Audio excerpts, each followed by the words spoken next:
throwing out food. That was not an African culture. An African culture would bring sharing. But because we have now intermingled with the world, and some of the cultures are actually running away, you see that. But for the case of education, I think the national curriculum is going to, they have been adjusting, and the Ministry of Education, to see that we go back. The other day when they were making subjects which they wanted to remove, of course some of us were not happy. There are subjects like history. These Americans, you can never, you see, if you never did any history of civil war in America, you would not become a leader there, because you didn't know what happened in that country. So the cultural heritage in Uganda is big. Actually, we have a rich culture. If our people were, if the children were taught about our culture, and these ones were at the cultural center and the culture what, it would help us. Now, the culture of stealing, you heard the other day, the culture of not respecting government laws. Those days when the president... Is that a cultural practice? You can call it can come to a... There is a practice, it enters into a culture. Something develops into a practice, and sometimes it develops into a culture. So you find that if we live, and you know, any nation without that culture, you find that these countries we are copying, of where now you find people buying shoes and are walking as if they are in what? In Sahara Desert. Others dressed halfway. Others are not, you know, others changing their melanin. You are now a black person, then you change yourself into a white or pink. These were not African culture. Black is beauty. Every black person, whether in America, whether in London, whether in China, because some of us are proud to be Africans. So this topic you have brought is a very serious one. And then again, the culture of knowing. You have seen the food we eat now that we are in COVID-19. People just, but if we are eating the African food, yes, and you see what we do in these villages, people would not suffer from some of these diseases. But you can see the things we eat, things we drink. You get children, you give a child soda. It's called this. I'm not going to mention them because you know these sodas, breakfast, and from the fridge, and from the fridge. With also these other things they cook. I don't know. That can't be the real culture of the African people. But all in all, education again. You remember when Makerere used to be a theater of debates, and people like Professor. Starting with the late professor, the one who was Professor, this man from Kenya. The times of Professor Nyang' Nyong'o, you come to people like Yash Tandon, you come to people like the one who wrote a Good Muslim, a Bad, Professor Yassine Rum. No, even Yassine Rum. Those days when Makerere used really to have debates. And it is not only Makerere, even these other universities and other tertiary institutions. And we used to debate all these things. But now you can see there is a desert of debate. Of course, because of the technology, people are debating on social media and other things. So, but education and culture, if you harmonize them properly, they can even construct a paradigm shift for a country to develop. Well, thank you very much, Asimo. You see, the issue of culture is really very, very important. You see, the formal education that we inherited. I forgot to tell you this. Actually, when some of us, the moment you start behaving the way we behave, they say, but this man is not cultured. How was he brought up? Those who are in government, who are not doing any work, who are sleeping, you find that, how was this man brought up? Which primary school did he go to? which secondary school, which culture. So you find that people, for example, a culture of not respecting the elderly. Some people see. Well, that's not part of the African culture. Yes, Philip, you are at the Uganda National Cultural Center, and Uganda National Cultural Center, before the pandemic, every year used to organize cultural competitions for primary, post-primary, and even for tertiary institutions. Now, let's see, other than organizing cultural festivals, cultural competitions, how else should the UNCC and Uganda National Cultural Development Center come together to come up with an education system that actually modifies, develops, and also promotes the Ugandan culture? Thank you so much, Akol. First and foremost, there is a reason why in 1959 government decided to initiate and start up an institution called the Uganda National Culture Center. And there is also a reason why in 1965 they decided to go and look at, amend the act that instituted that institution to add Normal Gallery as a national gallery. But I wanted to pick it from where RDC pointed at Makerere. One of the most iconic debates that has ever happened on the continent actually happened at Makerere University on 2nd June 1962, the Negritude Conference. The Negritude Conference, or the identity crisis debate, aimed at looking at what a new Africa would be, not only Uganda, but what would an independent Africa would be. And it looked at it from the perspective of the curriculum. And it had Ugandans, Africans and Anglophone Africans that were that spoke English and had been oriented into the English language. And their dilemma was, are we still going to write stage plays, paint using the English basics or the British sort of basics and conventions? And of course, it had lots of back and forth. But at least they initiated a debate that was further taken on in the Nkrumah Hall in Ghana, and it was hosted by Kwame Nkrumah. I think it was November to December, 18th November to December, I think, in 1962 still.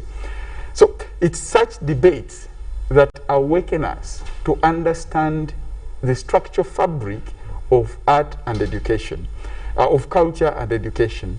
First and foremost, I want to split these two processes for someone to understand why would we have a theater and have a university or have a primary school. There are two phases in the cultural sector. We have the production phase and we have the delivery phase. What these institutions do, the schools, the tertiary training institutions, the vocational institutions, Makerere art schools, and the Makerere performance schools, what they do is to create a product. But they don't know how this product should be delivered to Ugandans. So they create an artist. They give an artist the basics of what an artwork should be. If it's painting, they take you through the basics of making that communication onto the canvas. The question of validating your conversation and delivering your conversation to the average Ugandan or the public is the duty of the delivery phase, where we find theaters, where we find galleries, where we find museums. Museums don't create. That's why they preserve, promote, and popularize. That's why Uganda National Culture Center was mandated to preserve, promote, and popularize. It doesn't create. What we have, what we showcase, has been created elsewhere. And the artists that have created that have been educated by a particular system. So we are at the tail end of the education system. So we can't be avoided. That's why the industrial training, the Directorate of Industrial Training recognizes our training to those students. So whoever goes through a tertiary institution or a training institution ends up at Normal Gallery, National Theatre to validate and exercise their practice in a setup that is mandated, that is tailored to shape their communication. So The link between these two processes is immense and can't be sort of cut off. The challenge we face in Uganda today is we've over-focused on the production phase, and we've somehow neglected the delivery phase. We only have one national theater. We need to have so many branches all over the world. How many public universities do we have? How many students do they produce? How are we going to accommodate all those students in one institution? So we need to sort of... I hope you have ever visited my museum in my village in Bihargu. Atigo, yes. Yes, So, if you can cascade and dissect many in the country, they can do very well. No, actually, we have a number of those regional museums, Yes. even on the way to Kavari. Yes. There's actually also one. Yeah, but back to Asimwe, we see that the education system that we inherited from the colonialists, right from inception, has actually been producing people who are actually uncultured. Maybe if I can use that. And I'll give an example of Obi Okonko in Olongatis, who, after being sent abroad to go and study, when he came back, he was not in sync with the ways of his forefathers, with the ways of his people, which is actually the same thing. Don't actually say the Okonko who was sent, even when you read Chinua Achebe and other books. Even children who come from, for example, Guru, Mbarara, Tororo, come to Kampala. By the time they reach Kampala, they can't go back and speak the local language. In fact, we have had challenges on weddings and burials when they call upon the children to speak. Immediately they tune to the Queen's language. And so these grandparents who are there, and some of your people whom I want not to mention, the honorables, you know the honorables now have accumulated in those villages. They may not understand these children. So it has been a crisis. And I don't want to use the late Arhaj Chivejinja's book. It is a crisis in confidence. But then they allow them to speak. They have been in Kampala. They can't say any word in their mother tongue. And they are addressing a forest of people in the village. So the people will not understand. So we need a lot to do with, and it has been, for me having a background of Pan-Africanism, it has been a culture where people think if you can't speak English, You didn't go to school. but the Chinese, many of them don't speak English, but we are here using all their products. So we have also to look at that curriculum and see if I am very brave and I can be innovative. And they think also innovation and creativity must be in what? In English. So this is what we normally call the national psyche and ethos. What is the national psyche and the national ethos? How do we change them for the people? For example, you have been with me to Tanzania and to Kenya. In Tanzania, the other day you saw Ret Magufuli. An MP failed to speak Swahili, they chased him. But for us here, if you speak your local language, and no, English poore, you have been seeing how they are making fun of the MPs who don't speak English, as if it is a crime against humanity not to speak English. But people may not, but our parents who didn't speak English sent us to these schools anyway. And I don't think Kabarega used to speak English. Neither was Mwanga. Neither was Mwanga. They fought big wars around here, and they were successful. But because of the national psyche and ethos, which we need to adjust, and his center actually should be appreciated. But my colleague here, what takes much of Ugandan elites? You get him? What takes much of the debate? Even this education and cultural debate might not be popular. But if we were discussing amending the constitution or reading the list of who is becoming a minister or what, or discussing the cabinet. Yes, and you know, we want also you to get to the norms that these new people who are entering government, if this thing can be domesticated to these districts. What? Because like the other time when I was in the Toro sub-region, you would see there are many cultural groups that can come up and even entertain us without even people fumbling with these other things. So, and the culture we have now, Uganda is not yet bad off in culture, but the challenge is when we get this national language, we can also, if we get to Swahili, because you can see we are 56 how many? We are over 54 tribes in Yes. Uganda. So unless you speak English, unless you do something, but I have been visiting your center here, and this man in Ntinda is called who? The one who, as we are going to Chisas, a cultural center, Yeah. Ndere Troop. You can see that they have good products. And when I visited that man of, because that one I don't visit, it is in our village at Igongo, showing the history, all the kings who came before, and Uganda 1960, they go up to Rwanda and Zaire. So that was good for young children to know. You remember what we used to talk about to Tom Mboya, a nation without history. It is the same thing, a nation without culture. Yeah, and of course, our history is embedded in our culture. Yes. Because our culture is the way of doing things. Yes. Our behavioral patterns that actually have been handed over from generation to generation. But unfortunately, you had the issue of Uganda, of the political history of Uganda. When you read the constitution, it says, the political history of Uganda, which has been characterized by insurgency. So you find that Uganda had a culture of what? Insurgency. Yeah.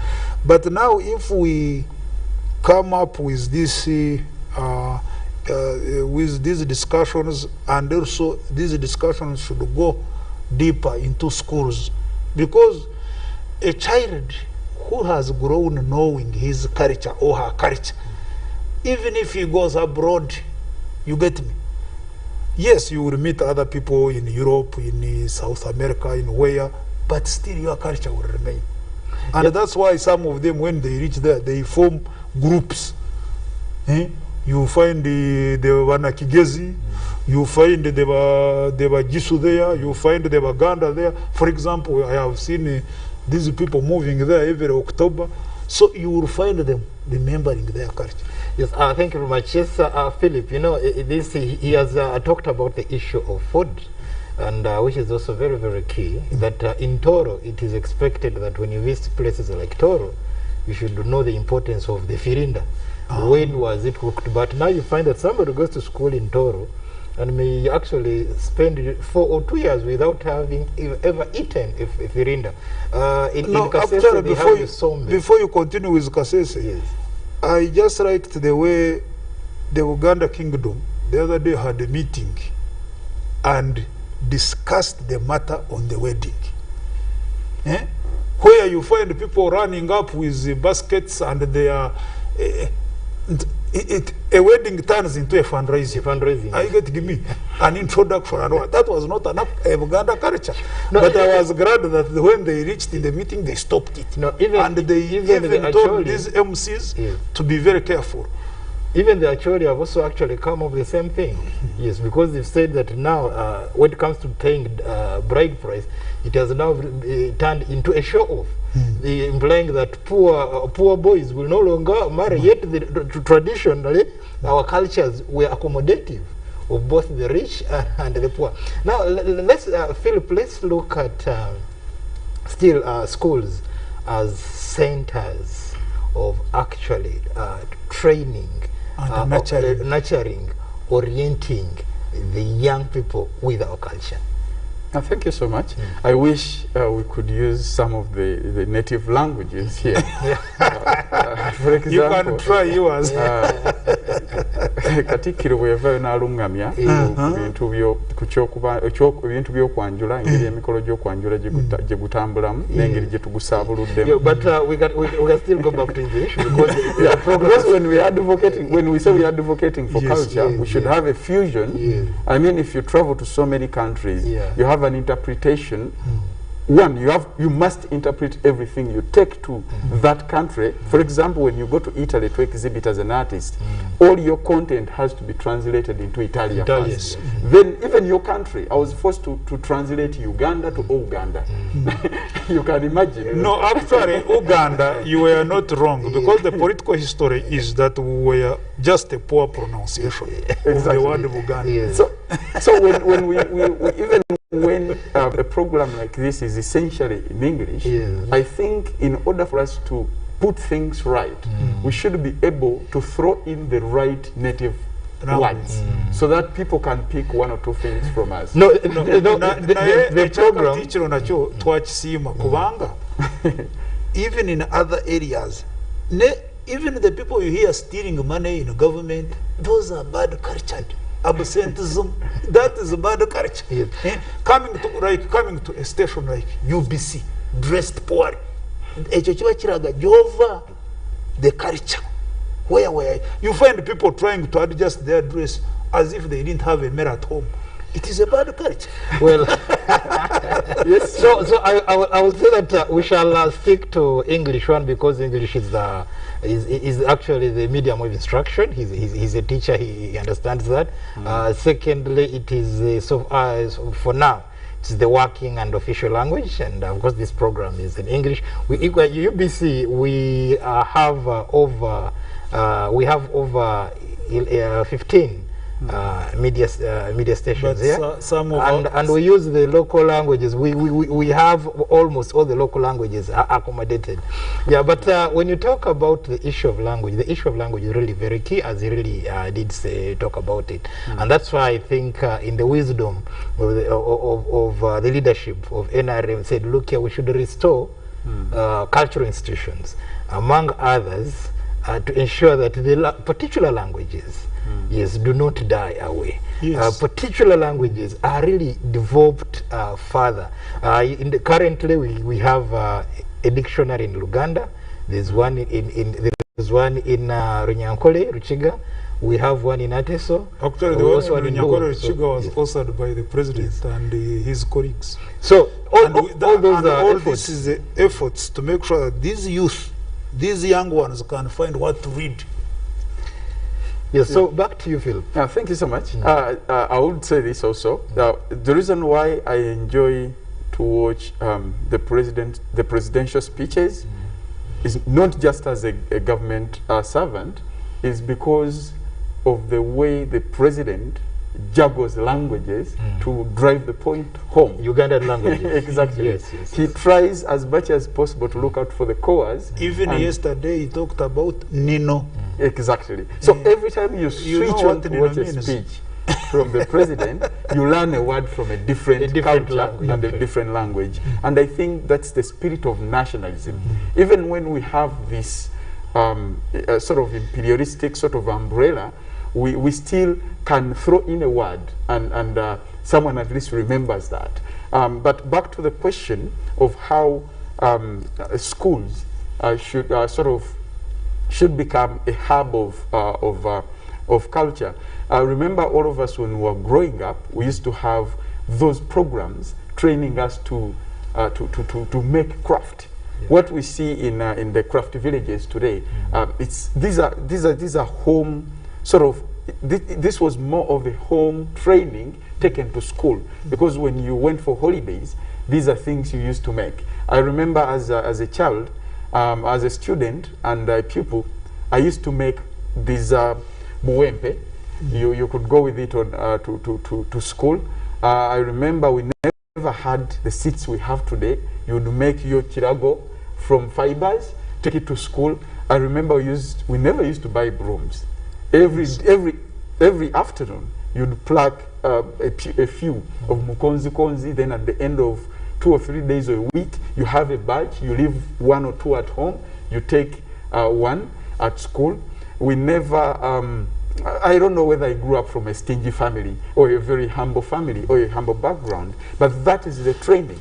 Starting from home, then goes to school. We used to have those sessions every afternoon, the co-curricular activities used to embed in the art and craft. And we used to learn how to make some of these crafts. And by the time, you know, even when you went out of school, during your vacation, you already had a craft to put out. You already had an idea of a product you can sell as a student. So we used to make money during vacation without looking for these, are they blue collar or white collar jobs? It can be brown collar. Exactly.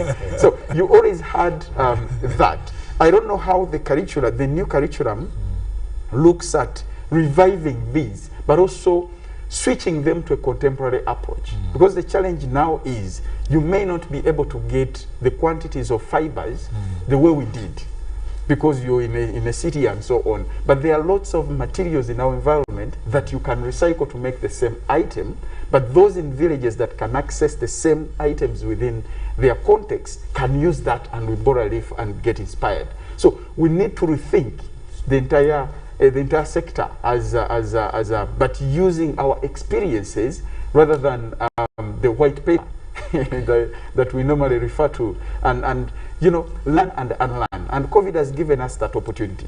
Whoever is at home, you find yourself redundant for a week, and if you evaluate yourself, it's only weight that you can look at and say, this is my result after 3 days or 4 or 10 days. But those that keep rethinking, they end up creating a product, and that product is what we should pull out of this lockdown, take back to school, or even teach those kids at home, rather than taking them on the whiteboards and teach them what they should have learned in school. Well, thank you very much, Philip and Simwe, the RDC Gomba, and we are looking at education and culture. Of course, how do we marry the two? How do we have an education that actually brings out our culture? That is the topic we are looking at. Now, you've ably brought out something that is very, very pertinent, the issue of the crafts. We actually used to call it handwork. Yes. Yes, and they would award marks for it. Now, in this era of unemployment, a student really who was good at his handwork is not going to loiter around the streets looking for a job. Yes, because there's something you could. And now these days, we see that actually people are now making a living out of it. Yes. I remember that there's a time I was in Butembo, and there was a hotel where they are selling sombe, and people are going there. In Fort Potro, people are where they're selling firinda. I was in Muranga, and there is the Agitheri. So let's look at getting down. How do we now reverse the people's mindset, because the African culture had been demonized by the colonialists? Yes, Asim. When you look at our education policy, this book which we normally give to all these teachers, you find that they say there is no education which is better than the teachers. The quality of the teachers. The quality of the teachers. Yes, yes. So before you need to know who is handling a child. Me having played some football, if you have a wrong coach, you can be given a wrong number. So we need to get we need to get teachers first to retool them into this culture thing, so that they can also, you cannot the other day, is it General Muntu was saying that you can't give what you don't have. These teachers must be retooled in order to give that cultural education to this generation. And when you look at some of the schools, even you don't have halls for these other cultural entertainment, you don't have, and that's where we need the actual inspectors of schools to be more serious when they are recommending schools. You are talking about handwork, you are talking about sports, but that must be really done in many areas, so that we know what to put across. Otherwise, there is no nation which has not developed. You cannot develop without your culture.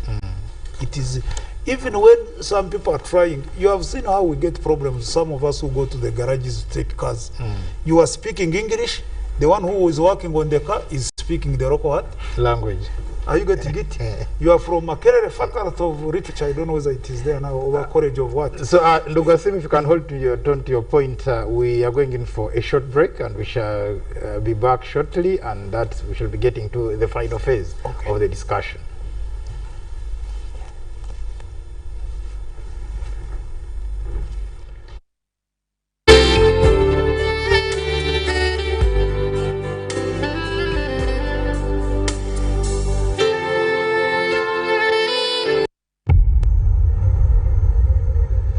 What does it mean to be closer together? It's taking the last bus home for a surprise visit. Closer together is strangers finding a connection.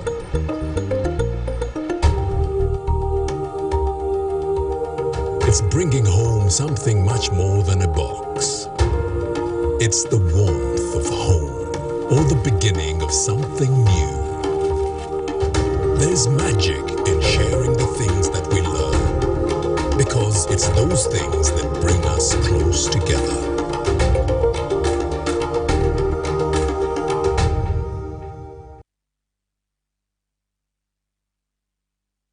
Hello everyone, my name is Derek Aina Dasha. And my name is Ann Taylor. Together, Lucky 3 brand ambassador, we want to let you know that this time we're a bigger, better, and easier. Simply dial *185 *88 hash and select Lucky 3. The order of the three numbers doesn't matter. Any order you give us, you stand a chance of walking away with the weekly jackpot. Don't forget to catch the show on Magic 1 HD. UBC TV every PM. Lucky 3 Chisoboka, it is possible.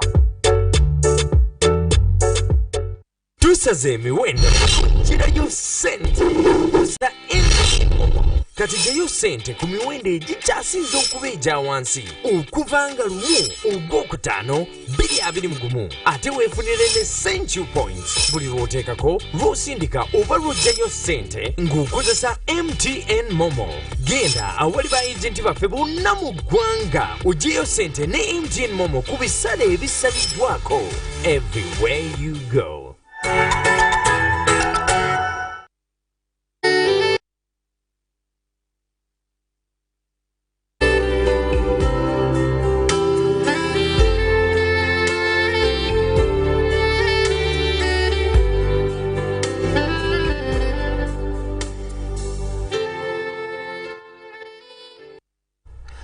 Welcome back from that short break, and now getting to the final phase of our discussion this afternoon as we look at education and culture.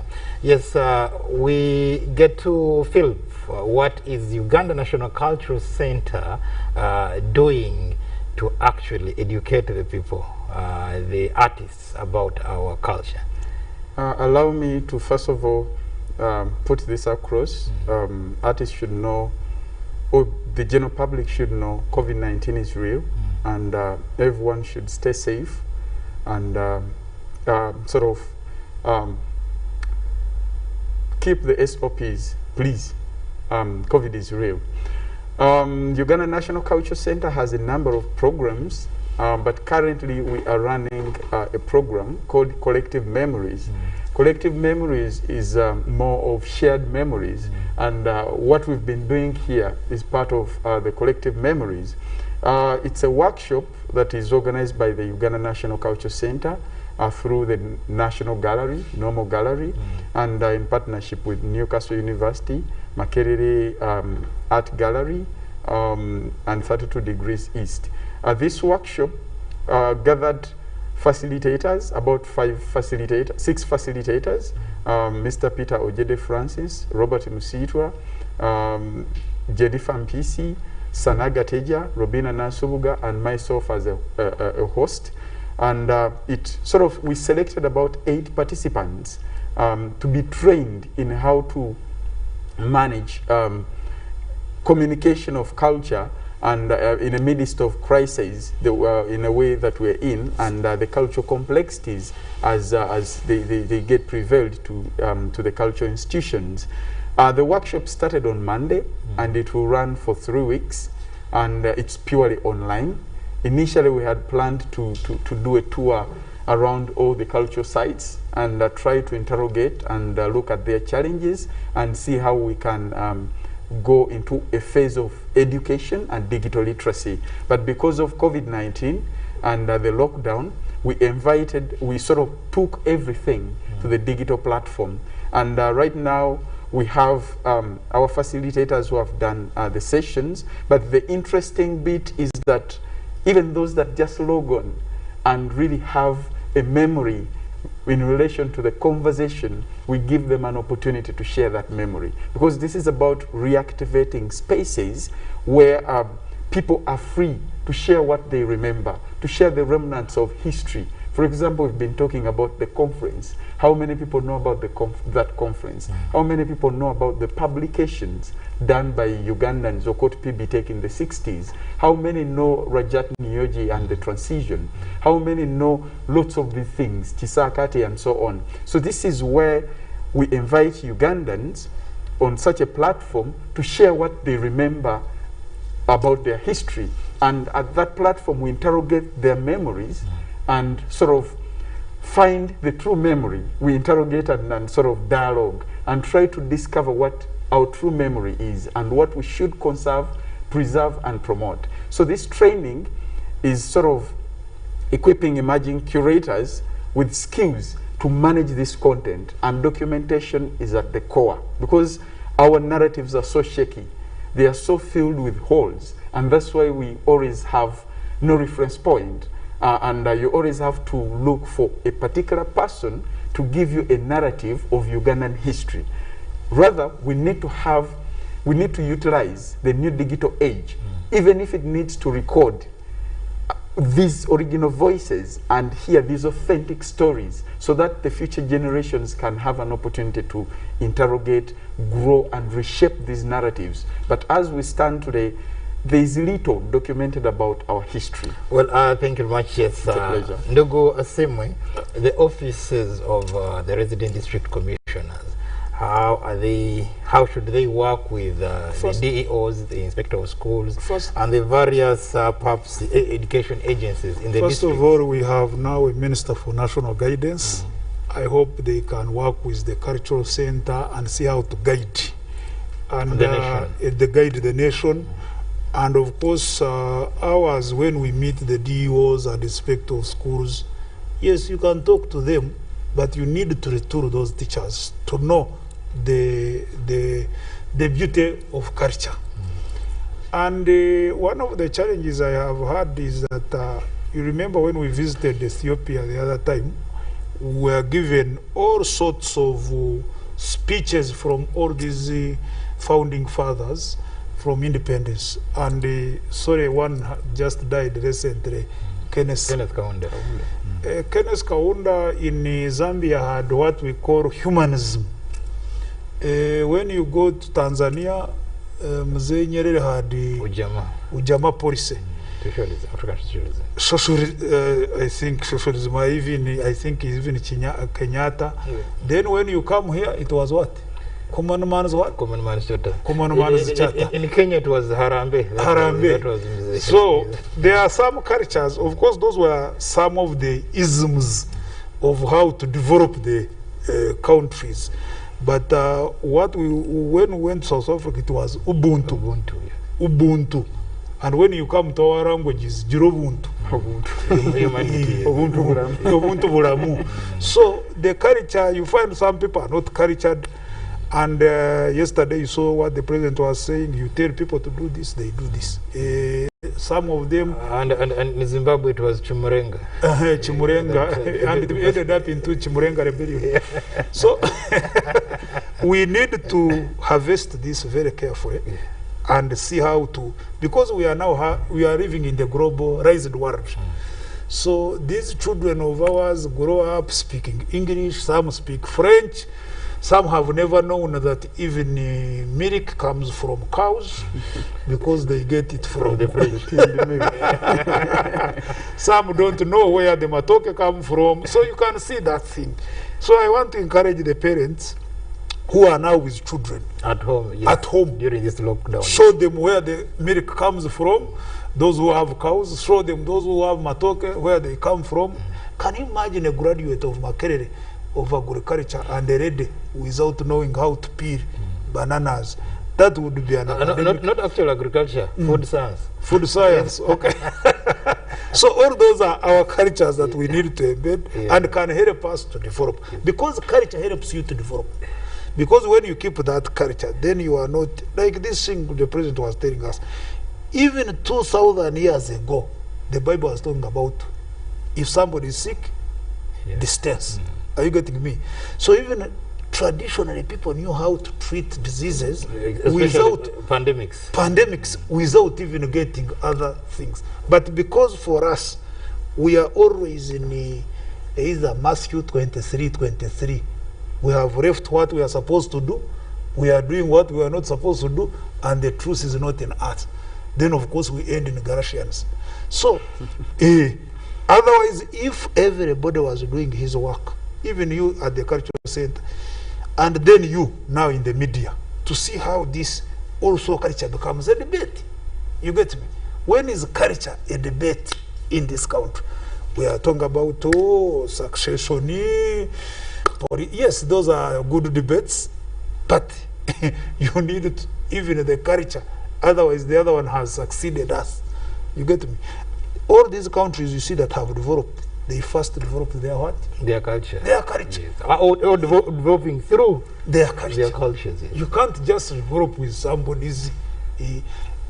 Anyway, we can, for us in districts, we can talk to those head teachers we meet, and then even create some debates on culture, cultural development, and cultural crisis, and cultural what. But again, traditionally, you remember our parents used in the evening on either on just a pot or fire, telling stories. Are you getting me? You need to, you as a cultural center, you need to interrogate and also get these media people to be interested also in their culture. Because if you invite people also to discuss culture, they will say, what is that? But if you are discussing maybe transition, succession, then people would, you would get a galaxy of people to come on board. But again, what you have said, if these things can go to those different areas, the good thing, the national resistance movement restored the kingdoms. The cultural institutions. Cultural institutions. Each kingdom has the minister for what? Education. And culture. Are you getting me? From Toro, where I have been, you go to even the chiefs.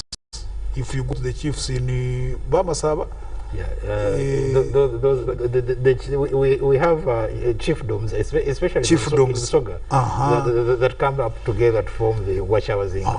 Yes. So when you get all those, they have also culture. Cultural ministers and what who can help us. Unfortunately, time's not on our side. But I'll beg that each one of you, in a minute, I begin with you, Philip. You can conclude in a minute, and then we can come to Asima.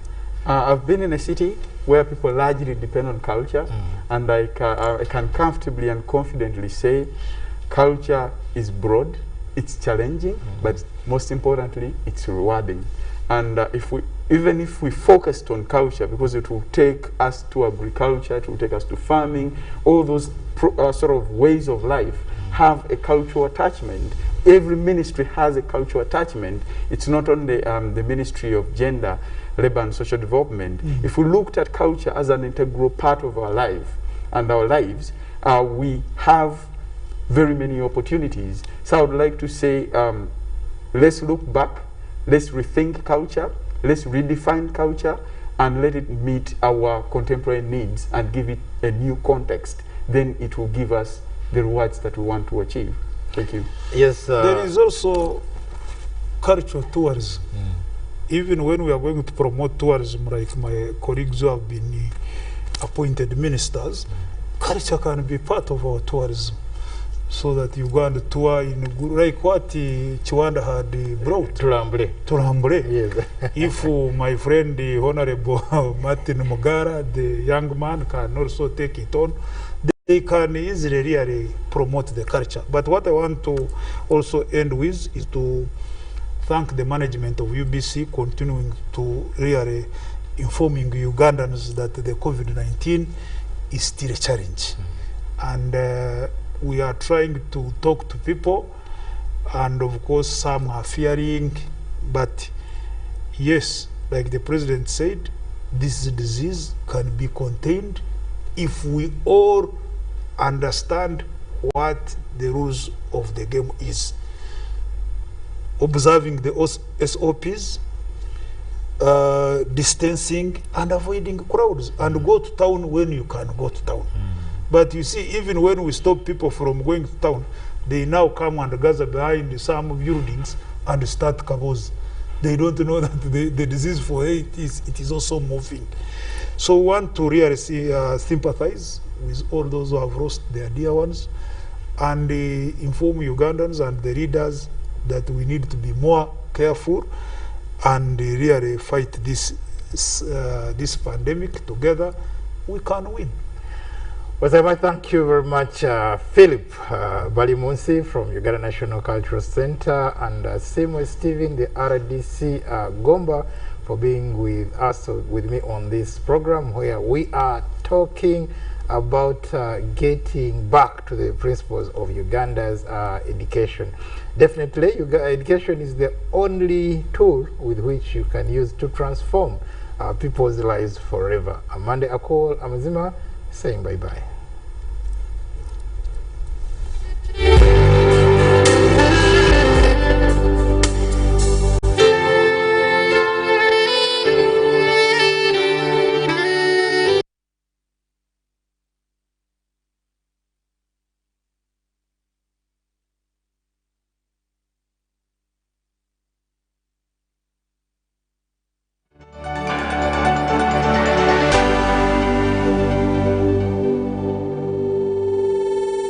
Where's Bob? Anyone seen Bob? Bob?